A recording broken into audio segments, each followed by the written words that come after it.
Mahalla fuqarolar yig'inida muhim yo'nalish, ya'ni muddatida to'lanmagan soliq qarzdorliklarini undirish bilan bog'liq hujjatlar ijrosini ta'minlash maqsadida byuroning tuman bo'limi va soliq inspeksiyasi xodimlaridan iborat ishchi guruh shakllantirilgan. Ularning vazifalari albatta to'lanmagan soliq qarzdorliklarini undirishdan iborat. Bu borada kunlik ishlar yo'lga qo'yilgan.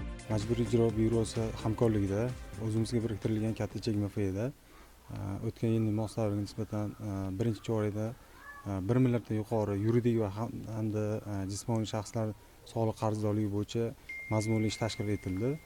Shundan 137 million so'm yuridik shaxslardan 45 dan oshiq jismoniy va yakka tartibdagi tadbirkorlarning soliqlari undirildi. Bugungi kunda Majburiy ijro Uchqo'rg'on tuman bo'limi hamda Uchqo'rg'on soliq inspeksiyasi hamkorligida qolgan yuridik va jismoniy shaxslarning qarzdorliklari bo'yicha ish tashkil etilyapti.